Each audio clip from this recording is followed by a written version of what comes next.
Apakah saudara merasakan?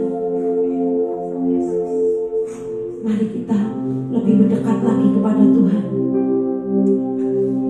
Nyatakan yang kau mau, selidiki hatiku, singkapkan semua yang terselubungi, supaya di antara kami tidak ada jarak. Roh Kudus, jamah hati setiap kami, Roh Kudus. Nyatakan yang kau mau, Tuhan. Tuhan, bicara pada setiap hati kami, Tuhan. Kami tahu kau ada di tempat ini, Tuhan. Selidiki hati kami, Tuhan. Selidiki setiap kedegilan hati kami. Pulihkan, Tuhan. Bila ada yang salah, Roh Kudus, jamah hatiku. Hati yang hancur, kau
di hadirat Tuhan. Terima kasih Tuhan atas kehadiran-Mu sore ini Tuhan. Tuhan berikan kami roh hikmat dan pengertian, supaya setiap kami mengerti apa yang akan disampaikan pada sore hari ini Tuhan. Urapi aku Tuhan, untuk aku bisa menyampaikan kata-kata yang mudah, pakai mulut lidah bibirku Tuhan. Dan jagai setiap firman yang akan ditaburkan, setiap pesan-pesan Tuhan yang akan disampaikan, supaya tidak ada satupun yang tercuri dari hati kami Tuhan. Jagai Tuhan, jagai setiap firman yang akan disampaikan, setiap kata-kata yang akan aku ucapkan, biarlah Tuhan mengurapinya, sehingga ibadah sore hari ini tidak sia-sia, tapi kami selalu mengingatnya, mengenangnya di sepanjang hidup kami. Apa yang terjadi pada sore hari ini di tempat ini Tuhan, apa pesan-pesan Tuhan yang akan disampaikan pada sore hari ini. Terima kasih Roh Kudus, terima kasih Yesus, Engkau bekerjalah Roh Kudus. Pimpin aku, pimpin setiap kami, dan berikan kami pengertian kami sesuai dengan kapasitas kami masing-masing Tuhan. Terima kasih Bapa, terima kasih Yesus, terima kasih Roh Kudus. Haleluya, puji Tuhan. Amin. Siapa yang diberkati dengan pujian tadi? Luar biasa ya. Saya di sini saya mau tumbang 2 kali. Saya pegangan mimbar, rasanya kayak mau tumbang saya beneran. Luar biasa. Aduh. Puji Tuhan ya. Jadi sore hari ini, selama sebulan ini, tema kita adalah revival dan persiapan hati ya.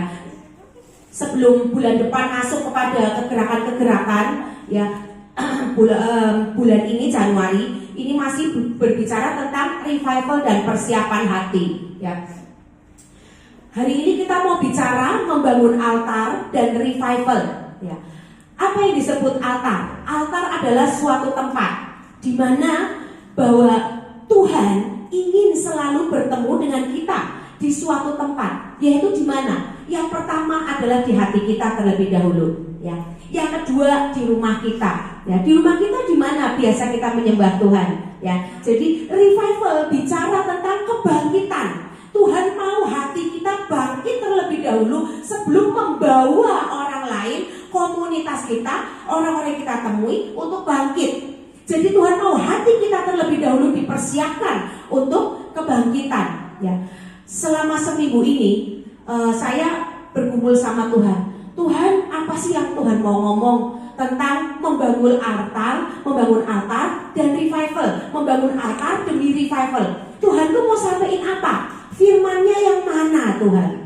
Kalau saya nyari dengan pengertian sendiri, saya udah dapat, udah ada materi. Tapi kok saya kayak nggak damai sejahtera gitu. Saya tanya Tuhan terus, enggak dapat. Setiap hari saat teduh itu saya ngomong, Tuhan firman-Nya apa Tuhan? Tuhan mau ngomong apa yang harus disampaikan ke jemaat itu apa? Jangan dengan pengertian saya Tuhan. Apa yang Tuhan mau? Saya tunggu nggak dapat. Akhirnya hari Sabtu pagi aku mutung. Aku ngomong sama Tuhan, Tuhan, pokoknya kalau Tuhan gak ngomong, gak ngasih aku firman, aku mutung loh. Aku gak mau khotbah kalau Tuhan gak ngasih aku firman. Aku nyembah. Pokoknya aku nyanyi nyembah Tuhan sampai kamu kasih firman Tuhan. Buat apa aku khotbah dengan pengertianku sendiri? Buat apa? Kalau Tuhan gak suruh, gak sampein pesan, buat apa saya ada di mimbar ini? Mending orang lain aja Tuhan. Kalau jatahku, Tuhan harus ngomong. Tuhan mau nyampein firman apa? Tak tunggu sampai hari Kamis gak dapat. Saya hari Kamis sudah dapat materi ya dengan pengertian saya. Tapi saya bilang Tuhan, ini kan pengertiannya aku. Bener gak ini yang Tuhan mau ngomong? Nah, saya kaji lagi. Enggak, bukan ini. Saya berdoa lagi, saat teduh lagi, Tuhan kok enggak dapat. Akhirnya tadi Sabtu, hari ini hari Minggu ya. Hari Minggu tadi saya mau bikin makanan buat makan saya. Saya itu lagi ngeracik gitu di meja, lagi ngeracik. Tiba-tiba Roh Kudus itu ngomong gitu. Nah, sampaikan. Judulnya kan membangun altar demi revival. Sampaikan harus mau bekerja, harus mau melakukan membangun altar untuk revival. Tujuannya dimulai dari hati kita sendiri. Kenapa? Karena engkau sudah ditebus, aku sudah menebusmu membayar lunas. Nah, di situ aku langsung ting ya kan. Oh, ini yang Tuhan mau sampaikan. Oke, cepetan aku selesaiin masak, cepetan aku masuk kamar, aku berdoa. Tuhan ngomong lagi Tuhan, apalagi Tuhan. Enggak cuma ini, apalagi Tuhan. Tiba-tiba ya itu cari dulu firman-nya. Saya cari, saya ketemu, ya kan. Nah, di sini saya senang banget kalau Tuhan udah ngomong, udah sampein bahwa Tuhan itu mau kita membangun altar di rumah kita, dimulai dari hati kita dulu. Hati yang mencintai Tuhan, hati yang jatuh cinta dulu sama Tuhan. Karena apa? Membangun altar, ya. Membangun altar itu bicara tentang apa? Tentang panggilan Tuhan dalam hidup kita. Kita dipanggil untuk membangun altar, ya. Untuk apa? Tujuan apa? Revival, kebangkitan bagi diri kita sendiri. Yang kedua, bagi siapa? Anak-anak kita, bagi orang tua kita, bagi yang belum bertobat, bagi lingkungan kita, teman-teman kita, ya. Itu harus dimulai dari mana? Dari hati kita terlebih dahulu, ya. Panggilan Tuhan ini, membangun altar itu panggilan Tuhan. Dan panggilan Tuhan mengandung apa? Tanggung jawab kita kepada Tuhan. Tuhan mau kita bertanggung jawab kepada Tuhan akan apa? Penebusan yang sudah Tuhan lakukan.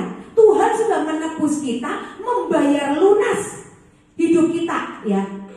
Nah, di sini kita mau buka, ya. Kita buka 1 Korintus 6 ayat 19 sampai 20. Kita buka 1 Korintus 6 ayat 19 sampai 20. Tolong handphone saya.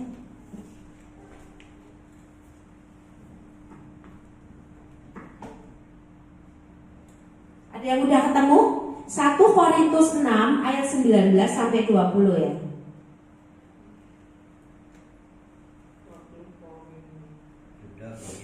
Oke, silakan dibaca. Yang udah ketemu boleh langsung dibaca. 1 Korintus 6 ayat 19. Atau tidak tahukah kamu bahwa tubuhmu adalah bait Roh Kudus yang diam di dalam kamu, Roh Kudus yang kamu peroleh dari Allah, dan bahwa kamu bukan milik kamu sendiri, sebab kamu telah dibeli dan harganya telah lunas dibayar. Karena itu muliakanlah Allah dengan tubuhmu. Nah, ini pesan Tuhan yang tadi waktu saya masak tiba-tiba muncul firman ini. Ya, saya bacain ulang. Atau tidak tahukah kamu bahwa tubuhmu adalah bait Roh Kudus yang diam di dalam kamu, Roh Kudus yang kamu peroleh dari Allah, dan bahwa kamu bukan milik kamu sendiri. Nah, di sini Tuhan Roh Kudus jelas ngomong di telinga saya bahwa kamu bukanlah milikmu sendiri lagi, tapi kamu adalah orang yang telah dibayar lunas. Karena itu muliakanlah Allah dengan tubuhmu. Tuhan mau kita memuliakan Allah dengan tubuh kita. Dalam apa? Dalam revival yang akan nanti kita lakukan, ya. Yang akan nanti kita lakukan, yang dimulai dari hati kita sendiri, ya. Kita buka lagi Galatia 2 ayat 20. Saya bacain ya. Namun aku hidup, tetapi bukan lagi aku sendiri yang hidup, melainkan Kristus yang hidup di dalam aku. Dan hidupku yang kuhidupi sekarang di dalam daging adalah hidup oleh iman dalam Anak Allah yang telah mengasihi aku dan menyerahkan dirinya untuk aku. Ya, ini yang berbicara begini siapa? Yang berbicara di dalam Galatia 2 ayat 20, yang berbicara siapa? Siapa? Tuh, Petrus. Ya, Petrus ya. Jadi terus kita buka lagi. Kita lagi 2 Korintus 5 ayat 15. Dan Kristus telah mati untuk semua orang, supaya mereka yang hidup tidak lagi hidup untuk dirinya sendiri. Nih jelas ya, tidak lagi hidup untuk dirinya sendiri, tetapi untuk Dia yang telah mati dan yang telah dibangkitkan untuk mereka. Ya, jadi kita itu sudah dibayar lunas sama Tuhan. Ada hal-hal yang Tuhan itu mau kita melakukan untuk Tuhan. Ya kita harus memuliakan Tuhan dengan tubuh kita, ya. Karena kita sudah dibayar lunas, ya. Saudara, kalau kita diperintahkan Tuhan untuk membangun altar demi revival, apa sih yang mau kita lakukan? Membangun altar itu gimana coba? Ada yang ngerti nggak?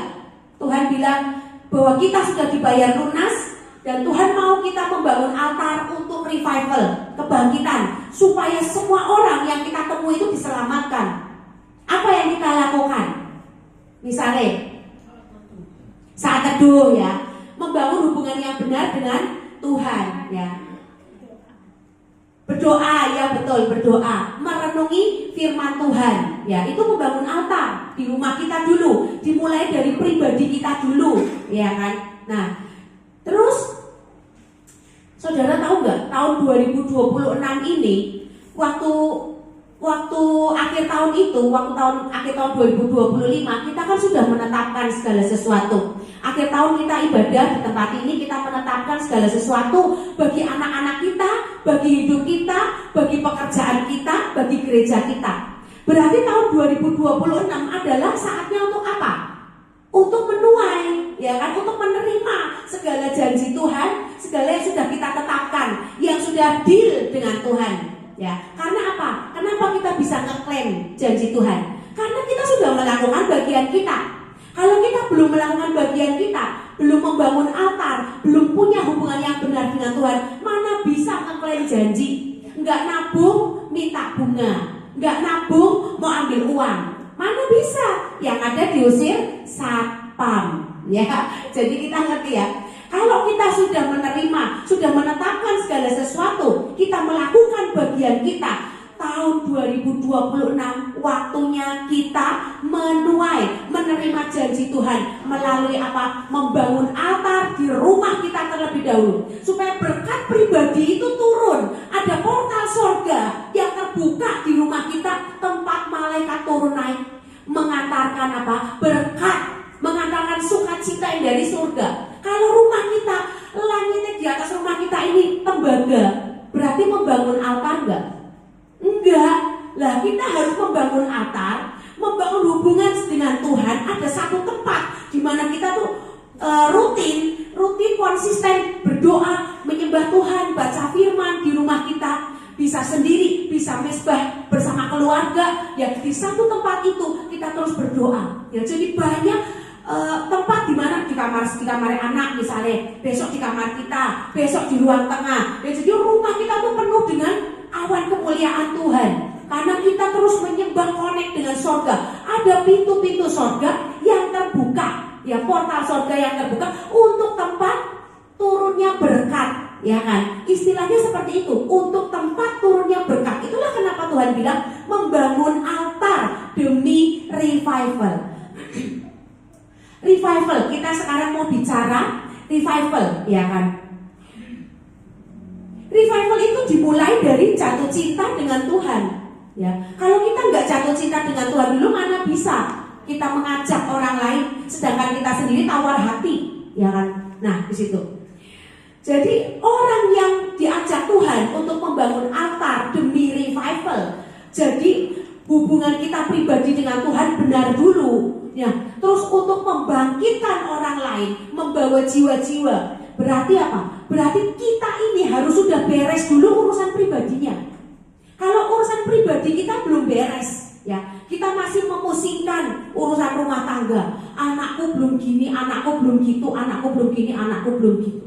Keuanganku masih gini, keuanganku masih gitu. Nah, terus gimana kita mau gandeng orang lain untuk bangkit? Lah kita sendiri aja masih pusing, ya kan? Orang yang dipakai Tuhan itu harus sudah beres masalah rumah tangganya, urusan pribadi harus sudah beres. Makanya kita introspeksi diri dari tahun ke tahun. Tahun 2025 kita udah pemberesannya seberapa? Kita sudah lakuin belum pemberesan di tahun 2025? Kita udah beres belum nih? Ada berapa urusan? Misal 3 urusan. 3 urusan ini yang udah beres yang mana? Nah, kita harus target. Orang hidup tuh harus punya target. Tahun ini aku harus sudah beres 3 urusan. Misalnya urusan anak, urusan keuangan harus sudah beres. Aku target tahun 2026 aku harus menuai. Aku harus terima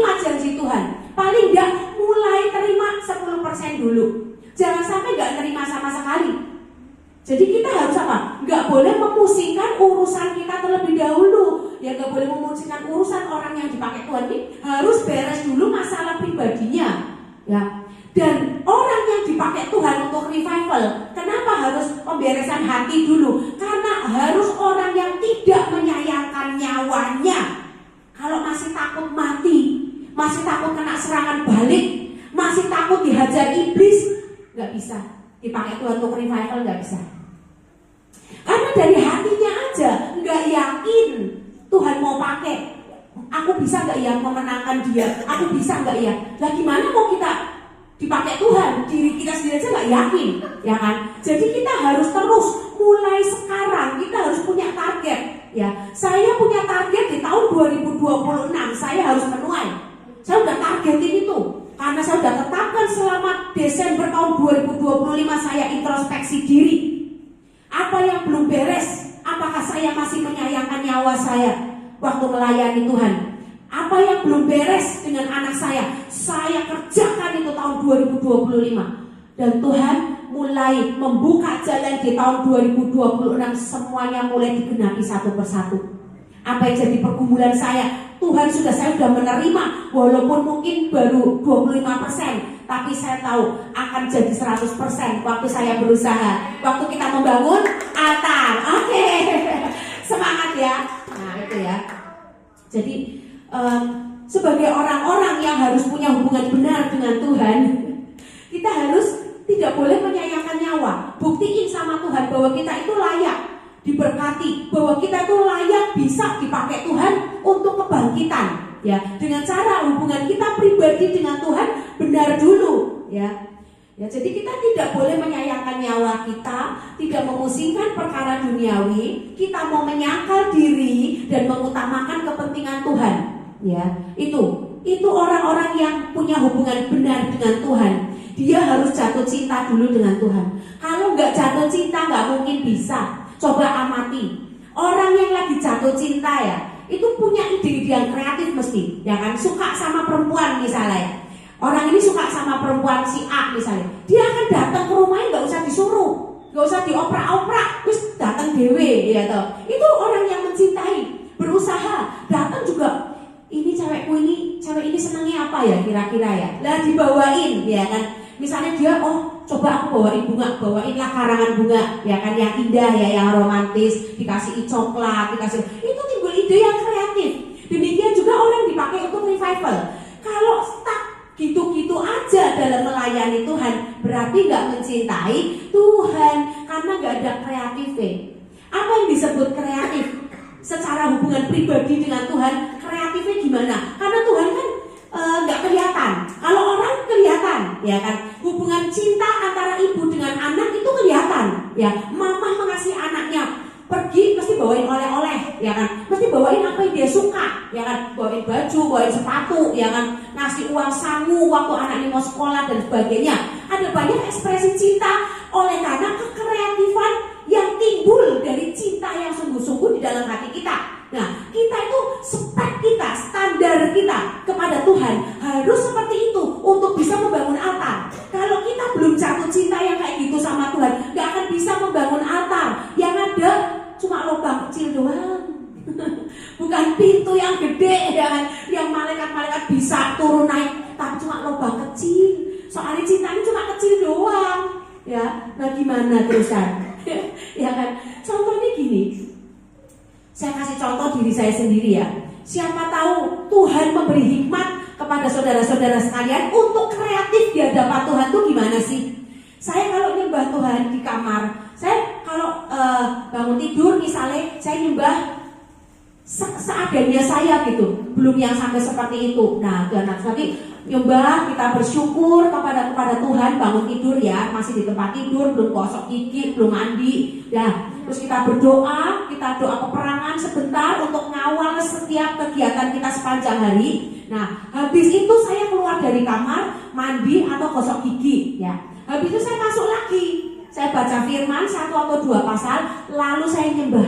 Biasanya saya setel lagu, saya sambungin ke Bluetooth speaker atau pakai handphone gini aja nggak apa-apa.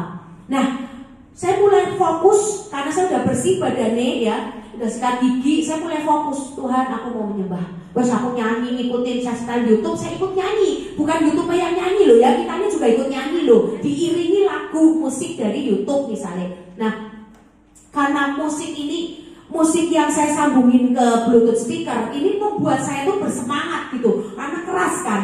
Nah, di situ saya nyembah, tiba-tiba saya pengen nari buat Tuhan gitu ya. Nah, misalnya lagu apa gitu, saya tiba-tiba pengen ambil hand bucket. Saya di rumah selalu sedia hand bucket, di kamar saya ada hand bucket. Saya ambil hand bucket, saya sambil sujud, saya berlutut, saya mainin hand bucket, saya nari-nari buat Tuhan. Nanti tiba-tiba Tuhan gerakan saya untuk berdiri, bisa muter, bisa apa itu, kreatif timbul, ya kan? Bisa tahu-tahu kita tersungkur sambil pegang kitanya tersungkur kayak gitu. Ada banyak hal kekreatifan yang timbul karena cinta. Kalau kita belum seperti itu, kita belum jatuh cinta sama Tuhan. Gak akan bisa membangun altar karena gak akan mau membayar harga. Dikira nari buat Tuhan itu gak capek. Nari buat Tuhan itu muter-muter sampai mau jatuh, mau nabrak ya kan. Itu juga bayar harga ya kan. Nah, belum lagi nanti di tempat saya banyak barang profetik. Ada kecapi, saya ambil kecapi, saya mainin kecapi misalnya kan. Nah, sambil nyembah buat Tuhan, sambil nyanyi buat Tuhan, sampai nangis, sampai dileweran, sampai umbelen ya kan. Nah, itu kan lawatan Tuhan. Ya, itu cinta kepada Tuhan. Gayung bersambut, seperti gayung bersambut, Tuhan melawat saya, melihat tarian saya. Ya walaupun saya bukan seorang penari, tapi saya mau ambil hari bukan saya nari buat Tuhan. Tuhan, walaupun aku sering mau jatuh waktu muter, tapi Tuhan, aku ikhlas Tuhan, mau jatuh enggak apa-apa. Ya kan? Nah, di situ jadi kita harus gimana caranya kreatif. Satu lagi kreatif nih, nggak usah nari. Satu lagi kekreatifan contoh. Waktu kita baca Mazmur, baca Firman, kan ada nih Sela. Nah, Sela itu kita nyanyi buat Tuhan. Ya, misalnya kita ada kata-kata Sela, kita nyanyiin. Terima kasih Tuhan, Engkau ajaib Tuhan. Ya, itu kan kreatif. Kita tahu-tahu timbul nada-nada, timbul kata-kata yang kita bahkan nggak nyangka. Wong bangun tidur, ya kan? Bangun tidur gimana sih? Kan masih agak ngantuk-ngantuk gitu kan. Tiba-tiba kita bermazmur buat Tuhan, timbullah kata-kata yang indah, puisi-puisi yang bisa kita naikkan buat Tuhan. Ini kreatif. Nah, itu berarti mencintai Tuhan. Nah, kalau engkau belum sampai seperti ini, susah untuk membangun altar. Ya, jadi latih diri kita untuk kita ini bisa mencintai Tuhan sungguh-sungguh. Tuhan itu memberikan status yang istimewa loh buat kita loh. Saudara-saudara tahu nggak? Tuhan itu menjadikan kita itu Allah. Kalau yang ada di grup IFC Tegal, saya itu sering kirim renungan harian. Nah, mari kita buka Mazmur 82 ayat 6 sampai 7.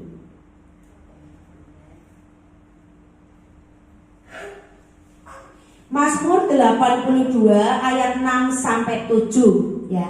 Ini perikopnya Allah dalam sidang ilahi ya. Di dalam sidang ini, sidang yang namanya sidang itu dihadiri oleh siapa? Oleh pembesar-pembesar, oleh jaksa, pembela, penuntut umum, bahkan penjaga-penjaga, polisi-polisi ada di situ ya kan. Dari segala kalangan jabatan ada di dalam sidang. Benar nggak? Bahkan pihak musuh juga ada di situ ya. Waktu dalam sidang, bayangin di dalam semua jabatan. Mazmur 82 ayat 6 dan 7. Di hadapan semua jabatan Tuhan berfirman. Di dalam sidang itu Tuhan berfirman, aku di sini Tuhan. Aku sendiri telah berfirman, kamu adalah Allah dan anak-anak yang maha tinggi kamu sekalian. Namun seperti manusia, kamu akan mati. Seperti salah seorang pembesar, kamu akan tewas. Di sini Tuhan bilang loh, kamu adalah Allah dan anak-anak yang maha tinggi kamu sekalian. Firman Tuhan bisa dibatalin nggak? Nggak bisa. Firman Tuhan nggak bisa dibatalin, ya kan? Bahkan ada satu firman ayat yang berkata tidak ada satu iota pun yang boleh hilang sebelum semuanya digenapi. Apa yang digenapi? Kematian Tuhan Yesus. Hukum Taurat tidak bisa dibatalkan. Sebelum Yesus mati di kayu salib. Yesus mati di kayu salib untuk membatalkan hukum Taurat, mempersatukan semua perbedaan, perdebatan, pertentangan di atas kayu salib. Ini digenapi, sebelum semuanya digenapi, yaitu kematian Yesus sebagai batu penjuru yang mempersatukan. Ya, di sini Tuhan jelas bilang, Tuhan berfirman, kamu adalah Allah. Bayangin, kita jadi Allah. Kita jadi Allah loh. Ngerti gak kalau kita itu dijadikan Tuhan itu Allah? Kita diberi gelar yang luar biasa sama Tuhan. Nyadar gak? Saya kalau baca ayat ini, saya baca ayat ini udah berulang-ulang. Dan saya selalu takjub. Waktu saya baca ayat ini saya takjub. Ya Tuhan, kok ajaib ya. Siapa saya? Siapa kita? Kita dijadikan Allah loh. Dan anak-anak yang maha tinggi, anak-anaknya Tuhan. Anak itu mewarisi, anak itu perintahnya didengar oleh bawahan. Ya. Anak itu perintahnya didengar loh. Waktu ngomong kita didengar. Kita di sini jelas sebutkan kita adalah Allah, walaupun Allahnya Allah huruf kecil. Ya. Berarti apa? Kita ini adalah eksekutornya Tuhan. Berarti kita adalah wakilnya Tuhan. Nah, kalau kita jadi Allah, kita bisu. Gak mau ngomong, gak mau ngatur semuanya, gak mau menetapkan, gak mau perintahin malaikat-malaikat yang diutus Tuhan. Pinter apa bodoh? Nah, Bu Erni mantap jawabnya ya, bodoh ya kan. Nah, makanya waktu kita ini sadar, kita diberi gelar oleh Allah, kita Allah huruf kecil dan anaknya Dia. Bayangin, enak banget gak sih? Setiap kata-kata yang kita ucapkan pasti dilaksanakan sama bawahan-bawahan. Kita bisa menggerakkan alam roh, yaitu malaikat-malaikat dan utusan-utusan Tuhan untuk menggenapi apa yang kita ucapkan. Ya, maka dari itu kita harus apa? Membangun altar, punya hubungan yang benar dengan Tuhan untuk membangkitkan apa? Sesuatu yang mati dalam hidup kita, bangkitin dulu. Semua yang belum digenapi, yang masih dalam pergumulan kita katakan, perintahkan, minta pada Bapa. Tetapkan dalam doa, dalam deklarasi, dalam pujian penyembahan, disisipi lagu, disisipi mazmur, ya. Tetapkan segala sesuatunya, ya. Do something, lakukan segala sesuatu, lakukan apa yang Tuhan, yang kita mau kita dapatkan dalam doa, dalam deklarasi, dalam pujian penyembahan yang disisipi oleh doa, ya kan? Lakukan itu dalam mazmur menyembah Tuhan, puji-puji Tuhan, sampai kita doa kita, pujian kita, penyembahan kita menggetarkan hati Tuhan, sampai Tuhan nengok siapa sih yang lagi ngomong terus ini, siapa yang lagi ngomong. Nah, sampai Tuhan itu nengok sama kita. Lakukan. Itulah kenapa saya suka nari di hadapan Tuhan. Kadang tersungkur, kadang saya ganti lagi pakai bendera-bendera atau selendang-selendang profetik kayak gitu-gitu ya. Apa dah yang kita punya, atau sapu tangan. Pastor Thomas suka pakai tisu, ambil tisu sambil nyembah Tuhan. Glory, glory, haleluya. Pakai apa? Tisu doang. Tapi itu melambangkan apa? Semangat kita, bahwa kita memperkatakan kita belum melihat kemenangan, tapi kita yakin kita menang. Ambil barang profetik buat nari-nari, itulah yang menggetarkan hati Tuhan. Jangan diem kayak patung. Ya. Kalau saya senang apa ya, ekspresif gitu sama Tuhan. Yang ekspresif, yang membuat wow, meh tibo. Kan kalau putar-putar nari kadang mau jatuh. Kadang saya ketawa sendiri. Mesti Tuhan ngomong ya, meh tibo. Iya kan? Nah itu karena apa ya? Panggilan dari hati saya itu kepengen itu memuji menyembah Tuhan gitu, melakukan sesuatu yang beda dari yang lain. Aku mau Tuhan, aku ya istilahnya apa ya, untuk orang-orang yang pengen untuk cepat dikabulkan tuh gimana sih ya? Orang dunia kalau mau deketin pembesar, pengen izin usaha misalnya dikabulkan, dia mesti nyegok enggak? Biasanya nyogok toh, datang bawa upeti, bawa barang-barang, bawa makanan-makanan yang digemari, ya kan? Ya itu, saya tuh suka kayak gitu sama Tuhan. Bukannya saya mau menjilat Tuhan, enggak. Tapi karena panggilan dari hati saya, pengennya itu, Tuhan, yuk Tuhan pengen yang kayak gitu loh sama Jadi revival itu bicara tentang panggilan kita yang lebih spesifik kepada Tuhan. Lah kalau kita aja nggak bisa cinta Tuhan, terus gimana kita mau membawa revival, kan gitu ya. Jadi yuk kita, aku nggak mau panjang-panjang ya, tadi sudah ada ayat-ayatnya. Firman Tuhan cukup 2 ayat tadi ya, yang 1 Korintus 6 ayat 19 sampai 20 itu pesan Tuhan hari ini. Tolong direnungi lagi nanti di rumah. Dan yang terakhir ini Mazmur 82 ayat 6 sampai 7 tadi, bahwa Tuhan menjadikan kita Allah dan anak-anaknya. Yuk kita lakuin sesuatu, do something untuk revival. Kita berdoa, kita merenung apa yang ada dalam diri kita yang bisa dijadikan alat, yang dijadikan sarana untuk kita bisa menggandeng orang lain, membangkitkan iman orang lain yang ada di rumah kita misalnya ya, atau anak-anak kita atau komunitas kita. Do something buat Tuhan ya. Pesan ibadah sore ini cuma itu yang saya dapat, nggak ada lagi. Kita punya apa? Tanggung jawab sama Tuhan dengan 1 Korintus 6 ayat 19 sampai 20 tadi. Tuhan sudah membayar kita dengan lunas ya. Itu lakukan tanggung jawab kita kepada Tuhan ya. Lakukan bahwa Tuhan sudah memberi kita gelar sebagai Allah huruf kecil ya, untuk jadi wakilnya, menetapkan segala sesuatu, membawa revival, menyenangkan hati Tuhan. Do something. Misalnya dengan apa? Misalnya dengan membuat grup doa syafaat, itu bisa ya.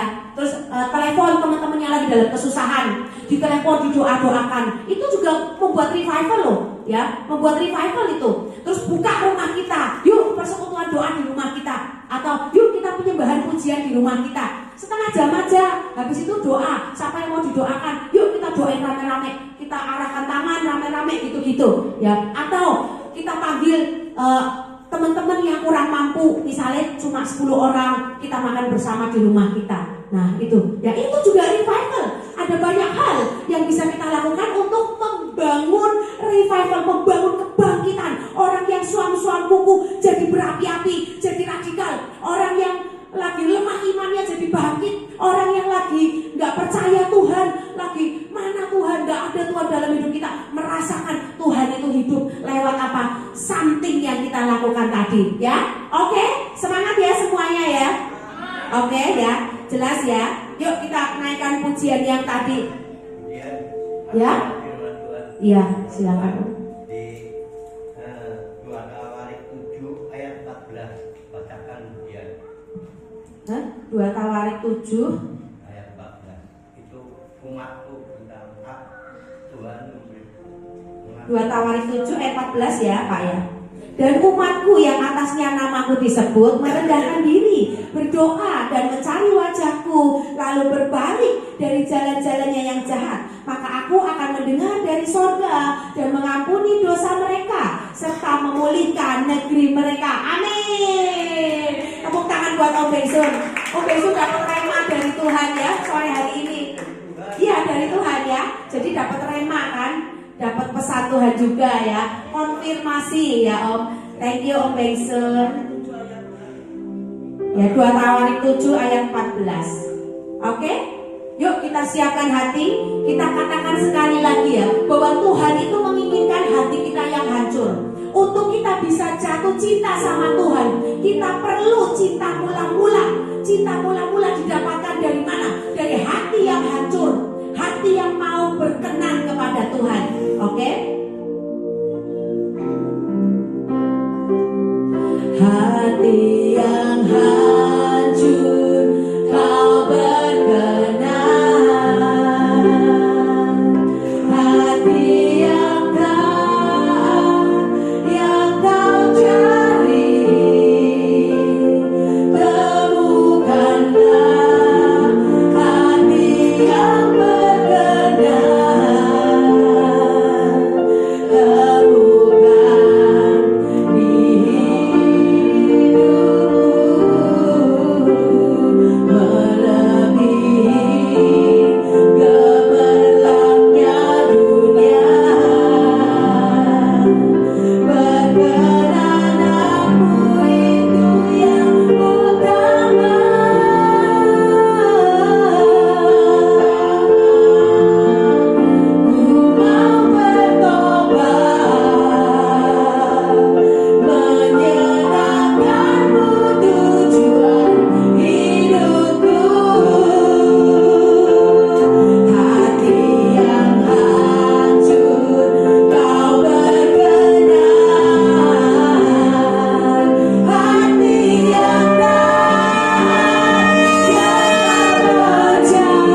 semua bangsa-Mu itu.